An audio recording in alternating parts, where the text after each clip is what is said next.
Madam Chair, Ranking Member McGovern, and all of the members of this committee. Today, I join in defense of seniors, and specifically in defense of a CMS rule that makes coverage more affordable and accessible for seniors in Delaware and nationwide.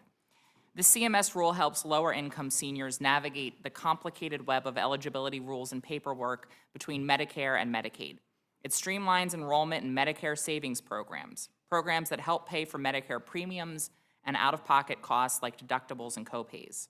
In other words, this rule helps low-income seniors afford their Medicare benefits, benefits they've been promised after a lifetime of hard work. It streamlines eligibility and reduces paperwork. Today, I offer an amendment that is as simple as it is essential. If this budget is going to delay the implementation of that rule, then Congress should at least ensure that it won't make things worse for seniors.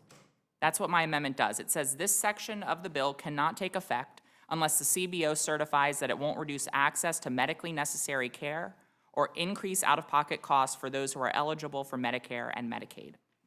Right now, 16% of all Medicare beneficiaries are enrolled in a Medicare Savings Program. That's over 10 million Americans. Nearly 20% of all Medicare beneficiaries are dually eligible for Medicaid. In Delaware alone, that's more than 35,000 of my neighbors, mostly older, mostly low income, and all just trying to live out their retirement with some shred of dignity. The 2023 CMS rule is a common sense fix. It allows automatic enrollment when someone is already eligible. It reduces paperwork, and it's projected to help nearly 1 million more low-income seniors access coverage by 2029. Delaying this rule, as this budget does the opposite. It means more paperwork, more confusion, more delays, and more seniors falling through the cracks. This budget is designed to slash coverage for 17 million Americans and create red tape so thick that even those who are eligible for coverage will fall through the cracks. And for what? To make it look like costs are being cut when really you're just shifting the burden onto the backs of retirees. The majority claims they're not touching Medicare, but this provision is a Medicare cut. It's a backdoor attack on benefits seniors have earned and need. It punishes people not for breaking a rule, but for failing to navigate a maze of them. It's the worst kind of austerity, bureaucratic cruelty dressed up as budget reform. It's not fiscal responsibility, it's using red tape to do the majority party's dirty work. I've heard from seniors in Delaware who already struggle to understand the paperwork required to keep their coverage. If this bill becomes law, they'll be asked to do more, to submit more documents, re-verify eligibility more frequently, and bear higher costs just to stay covered.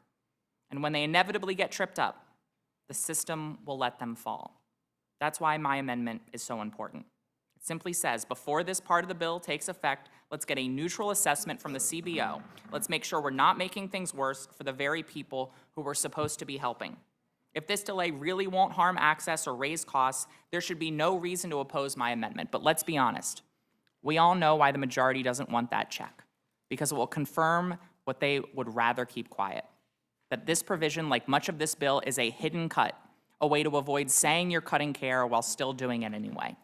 Let me just close with words from President Lyndon B. Johnson when he signed this program, when he signed Medicare into law. Quote, "No longer will this nation refuse the hand of justice to those who have given a lifetime of service and wisdom and labor to the progress of this country." That was the promise, a promise of dignity in retirement, of security in aging, of care that doesn't depend on your income or how well you can navigate red tape. This bill breaks that promise. My amendment is a small check, a safeguard to protect seniors from needless harm. I urge this committee to adopt it.